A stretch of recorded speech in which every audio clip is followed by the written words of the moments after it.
요즘 코로나로 인해서 또 사회 전반적인 모든 일로 인해서 많은 사람들이 스트레스를 받고 그리고 방황과 혼돈 속에서 헤매고 있는 그러한 시대입니다. 특히 크리스찬들이 마음대로 예배를 드리고 싶어도 드리지를 못하고 영적으로 많이 제재를 받음으로 인해서 많이 혼돈 속에서 방황하고 그리고 실족하는 영혼들이 많은 세상입니다. 그리고 지지난 시간에 목사님께서 어떠한 제목으로 말씀을 전하셨는지 혹시 기억하시는 분 계세요? 인생의 참 목적은 무엇인가요? 그 말씀에 대해서 목사님께서 말씀을 증거해 주셨습니다. 오늘은 인생의 참 목적을 이루기 위한 방법 중 예배에 대해서 말씀의 은혜를 나누었으면 합니다. 본문 말씀은 우리 주 예수님께서 사마리아에 있는 수가랴 하는 동네에서 사마리아 여인과 대화하는 장면입니다. 여인은 예수님께 우리 조상들은 이 산에서 예배하였는데 당신들의 말은 예배할 곳이 예루살렘에 있다 하더이다라고 예수님께 물었습니다. 그러자 예수님께서 가라사대 여자여 내 말을 믿으라. 이 산에서도 말고 예루살렘에서도 말고 너희가 아버지께 예배할 때가 이르리라. 너희는 알지 못하는 것을 예배하고 우리는 아는 것을 예배하노니 이는 구원이 유대인에게서 남이니라. 아버지께 참으로 예배하는 자들은 영과 진리로 예배할 때가 오나니 곧 이때라. 아버지께서는 이렇게 자기에게 예배하는 자들을 찾으시느니라. 하나님은 영이시니 예배하는 자가 영과 진리로 예배할지니라라고 말씀을 하셨습니다. 오늘 본문 말씀에 예배라는 단어가 무수히 많이 나오죠. 왜일까요? 그것은 그만큼 중요하고 그리고 믿는 자들이 꼭 행해야 하는 것이기 때문에 예배라는 단어가 많이 나오고 있습니다. 예배에 대해서 많은 목사님들이 여러 가지 제목으로 인해서 말씀의 은혜를 나누었고 그리고 그 말씀을 통해서 우리 믿는 크리스찬들이 생활에 적용했던 것을 알 수 있습니다. 저는 오늘 예배라는 그 제목을 가지고 그 속에서 예배의 의미와 그리고 예배의 중요성 그리고 예배를 잘 드리면 어떻게 되는지 예배의 결과와 그리고 예배를 위한 준비에 대해서 우리가 생각해 봤으면 해서 그 부분에 대해서 말씀의 은혜를 나누었으면 좋겠습니다. 첫 번째로 예배의 의미를 보면은요. 예배란 뜻은 사전을 찾아보니까 최상의 존재에게 경의를 표하는 것, 즉 최상의 존재에게 존경, 경의, 찬양, 영광을 돌리는 것이라고 기록되어 있습니다. 예배란 단어에 공통적으로 사용되는 신약 용어 프로스쿠네오라는 단어가 있는데 그 뜻도 누구에게 키스하다, 손에 키스하다, 절하다, 엎드리다는 의미를 가지고 있습니다. 즉 예배는 하나님을 향한 존경과 경외심이 수반된 엄숙한 행위를 보여주는 것으로 유일한 예배 대상인 하나님을 전 인격적으로 즉 몸과 마음 우리의 모든 것을 다해서 하나님을 경외하고 경배하고 하나님의 높으심과 그 은혜를 찬양하며 섬기는 거룩한 행위가 바로 예배인 것입니다. 어떤 분들은 그러죠. 교회 올 때 어디가 하고 주변의 사람들이 물어보면 나 예배 보러 가 그렇게 말씀을 하시죠. 그런데 사전을 찾아보니 성도가 교회에 가서 하나님을 찬양하는 의식에 참여한다는 뜻으로 예배에 대해서 기록이 되어 있습니다. 그러므로 예배를 보러 간다는 말은 옳지 않은 표현입니다. 우리가 하나님께 예배하기 위해 교회에 오는 것은 하나님께 드리기 위해서 오는 것이지 받기 위해서 오는 것이 아니므로 교회에 예배 드리러 간다는 말이 맞는 표현입니다. 또 참고로 사역과 예배에 대해서 이렇게 구분을 해보면은요. 사역은 성령의 권능 가운데 아들을 통하여서 아버지로부터 우리에게 영적인 은사의 형태로 내려오는 것이고 예배는 성령의 권능에 의해서 아들을 통해 아버지께로 올라가는 것입니다. 즉 사역은 하나님으로부터 우리에게 내려오는 것이고 예배는 우리로부터 하나님께 올라가는 것입니다. 그러므로 우리 사랑하는 성도님들은 교회 예배 들어오시는 성도님들이 되시길 바랍니다. 두 번째로는 예배가 왜 중요한가 그거에 대해서 은혜를 나누고자 합니다. 왜 중요하냐면 첫 번째로 성경은 예배로 가득 차 있기 때문입니다. 출애굽기 20장 3절부터 11절 말씀을 보면 시내산에서 모세가 여호와께 십계명을 받은 내용에 대해서 기록이 되어 있습니다. 근데 십계명도 보면 1계명부터 4계명까지는 하나님에 대한 계명입니다. 오직 하나님만을 예배하라는 것으로 함축할 수 있습니다. 그리고 출애굽기 25장 31절 말씀을 보면 성막의 설립에 대해서 말씀을 하고 계십니다. 창조에 대한 묘사는 이제 우리가 창세기부터 보면은 31절밖에 기록이 되어 있지 않지만 이 성막의 설립에 대해서는 7장 말씀, 총 243절이라는 말씀이 기록되어 있습니다. 그것은 예배가 그만큼 중요하기 때문이고 하나님께서 그 성막을 짓는데 그거에 대해서 말씀을 하실 때 수치라든지 기준 설절 같은 거를 모두 다 자세하게 말씀을 하셨다는 것을 알기 때문에 그만큼 예배가 중요한 것입니다. 또한 민수기 1장 52절부터 2장 2절 말씀에도 성막 주위에 진치는 방법에 대해서 나와 있습니다. 내 성막에서 가장 가까운 것은 제사장들의 진이었습니다. 그리고 제사장의 나이는 보통 이스라엘 군인들이 군대에 가서 봉사할 수 있는 나이가 25살이에요. 근데 제사장은 레위 지파들이 행했는데 레위 지파들이 성전에서 봉사할 수 있는 나이는 25살이었어요. 그리고 제사장의 직분을 감당할 수 있는 나이는 30세였습니다. 30세라는 것은 그만큼 왕성하고 책임감이 무거운 그 나이입니다. 그러므로 하나님께 예배드리는 그 과정이라든지 맡은 직분자들이 얼마나 중요했던가를 우리가 말씀을 통해서 알 수 있습니다. 그리고 시편 95장 6절에서 7절 상절 말씀에 보면 오라 우리가 굽혀 경배하며 우리를 지으신 여호와 앞에 무릎을 꿇자. 그는 우리의 하나님이시오. 우리는 그가 기르시는 백성이며 그의 손이 돌보시는 양이라고 기록되어 있습니다. 그리고 로마서 12장 1, 2절 말씀에도 그러므로 형제들아 내가 하나님의 모든 자비하심으로 너희를 권하노니 너희 몸을 하나님이 기뻐하시는 거룩한 산 제물로 드리라. 이는 너희가 드릴 영적 예배니라.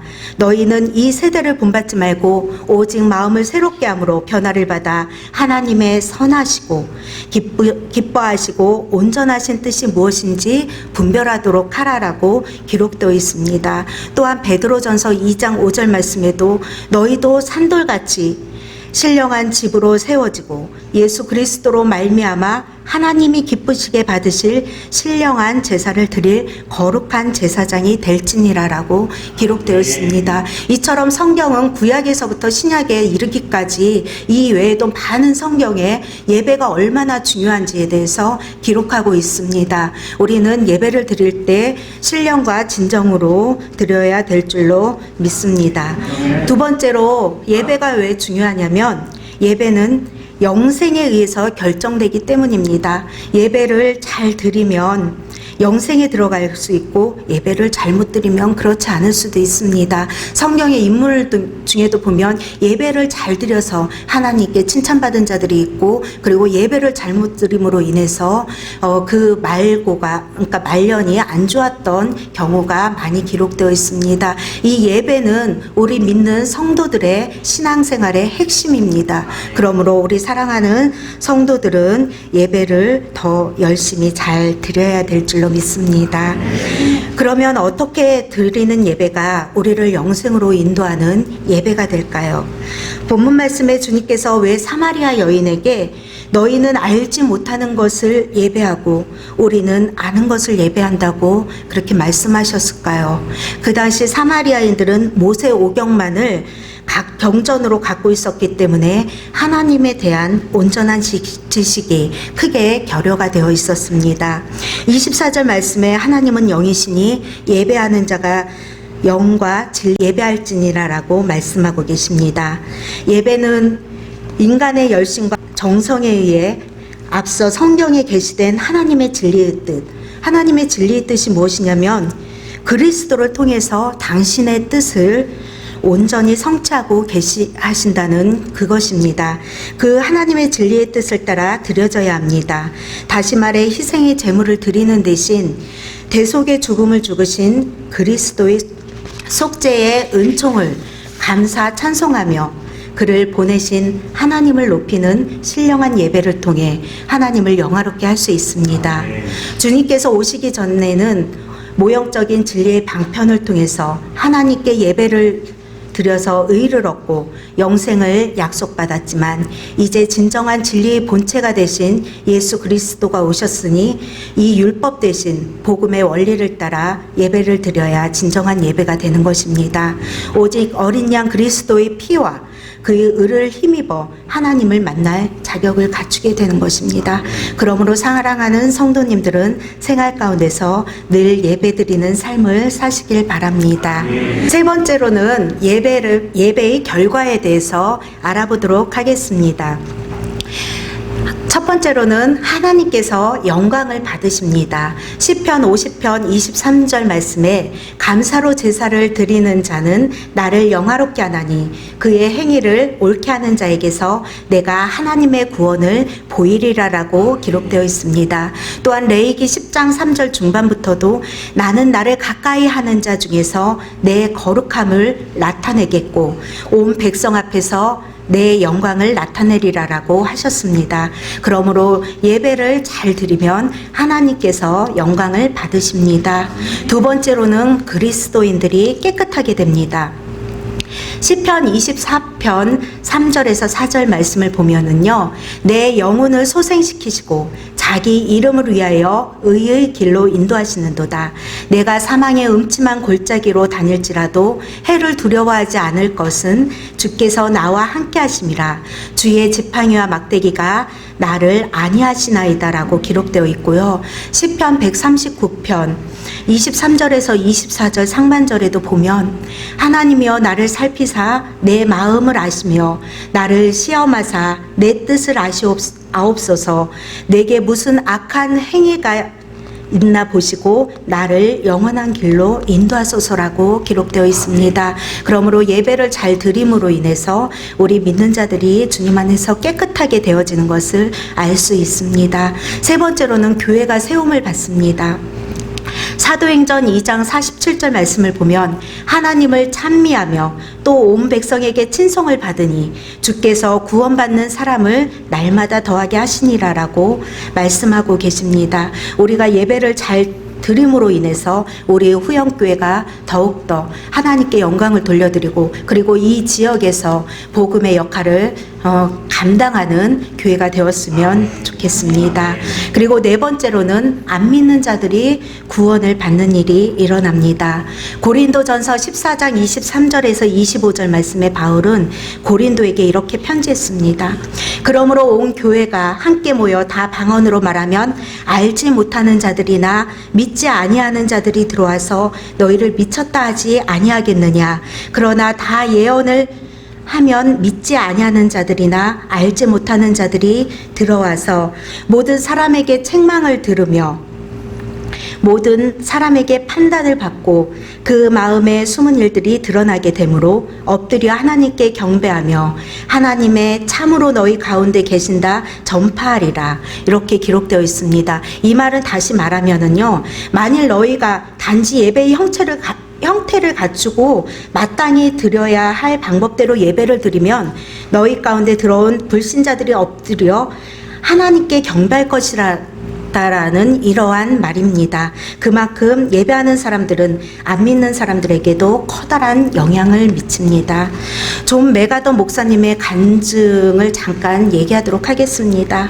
어느 유대인의 숙녀가 있었는데 그녀는 결혼한 유부녀였습니다. 그런데 결혼 생활 가운데 많은 갈등이 있었고 고민이 있었고 그리고 남편과의 사이에서 여러 가지 불화들로 인해서 그녀의 가정이 깨어질 위기에 있었습니다. 그래서 그녀는 자기가 믿는 그 유대인의 성전에 가서 자기의 그 결혼 생활에 대해서 조언을 듣기를 원했습니다.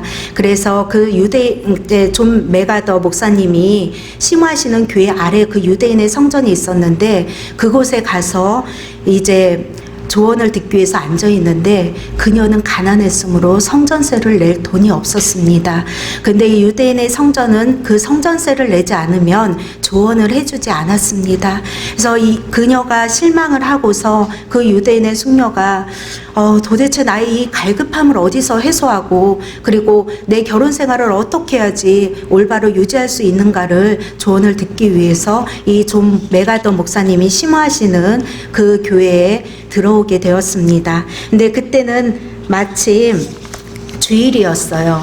주일날 이제 많은 사람들이 하나님 앞에 예배를 드리기 위해서 이제 그 성전으로 와서 예배 드리는 그 준비하는 모습을 이 유대인의 숙녀가 보게 되었습니다. 그리고 그 유대인의 숙녀는 몇 주일 지난 후에 그 메가더 목사님께 세례를 받게 되었습니다. 근데 그녀가 목사님께 세례를 받으면서 하는 말이, 나는 목사님께서 내가 이 성전을 찾아온 그날 아침에 무슨 말씀을 하셨는지 아무것도 기억하지 않습니다.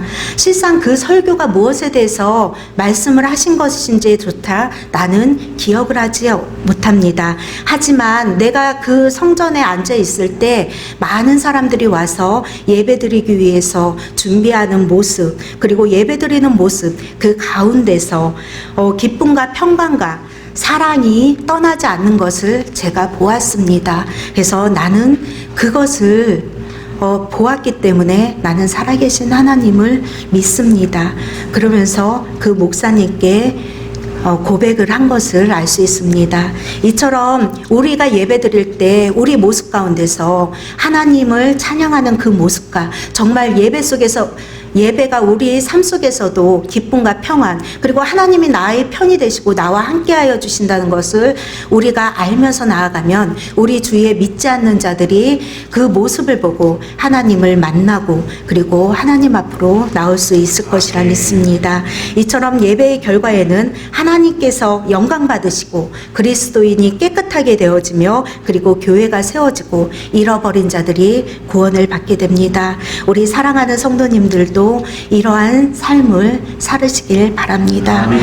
네 번째로는 예배를 드리기 위해 우선 준비되어야 될 것이 무엇인가에 대해서 생각을 해보았습니다. 첫 번째로는 하나님의 부르심에 화답하는 것입니다. 하나님께서는 우리가 날마다 이렇게 생활할 때 우리 눈에 안 보이기 때문에 어떤 분들은 하나님은 안 계셔 그렇게 얘기할 수 있습니다. 하지만 하나님께서는 내 옆에서 내 마음속에서 나에게 항상 말씀을 하시면서 그리고 나에게 이야기를 하십니다.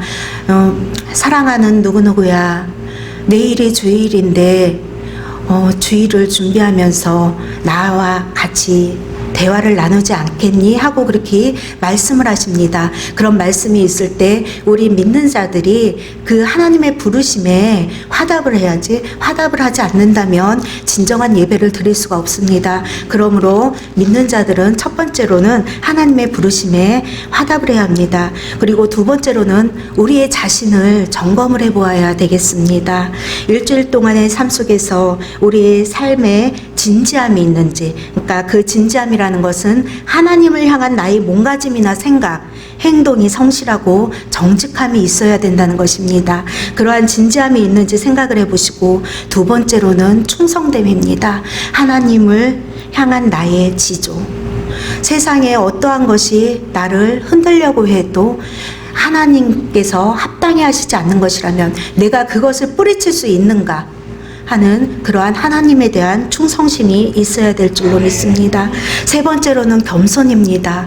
이 세상에는 정말 많은 사람들이, 교만한 사람들이 많아요. 저도 때로는 엄청 교만해요. 그래서 이렇게 혼자만의 시간을 가질 때 하나님 나의 이 교만함을 제하여 주시고 항상 겸손함으로 나아가게 해달라고 그렇게 기도를 하는데 어떨 때는 제 마음대로 안 될 때가 있어요. 특히 자녀에 대해서는 더 그렇더라고요. 근데 우리 믿는 자들은 항상 겸손함으로 우리 자신을 낮추고 그리고 하나님을 높여드리는 그러한 삶을 사는가 한번 점검을 해보아야 되겠습니다. 그리고 마지막으로는 깨끗함입니다. 우리 믿는 자들이 순결함으로 항상 나아가야 될 줄로 믿습니다. 이러한 점검을, 네 가지 점검을 통해서 우리의 삶이 더욱더 성결해지고 그리고 하나님께 드리기에 합당한 그러한 마음과 몸이 되었으면 좋겠습니다. 결론적으로 사랑하는 성도님들 모두 예배를 잘 드림으로 먼저는 하나님께 영광을 돌리며 나의 인생의 참 목적이 어디 있는지, 우리의 인생의 참 목적은 하나님께 예배 드리는 것입니다. 영광을 돌려드리는 것입니다. 그 목적을 잘 달성하시는 우리 사랑하는 성도님들이 되었으면 좋겠습니다.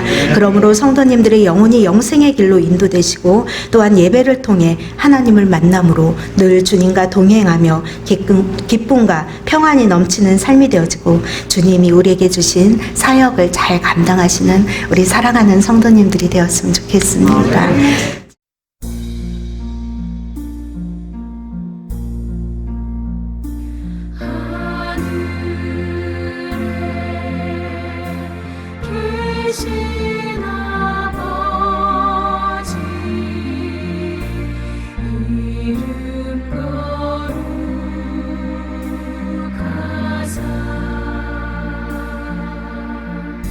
주님 나라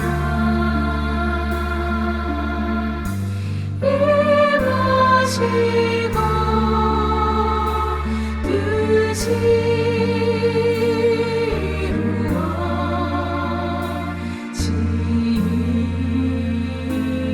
이루어지이다. 일용할 양식 주시고 우리들의 큰 죄 다 용서하옵시고 또 시험에 들게 마시고 악에서 구원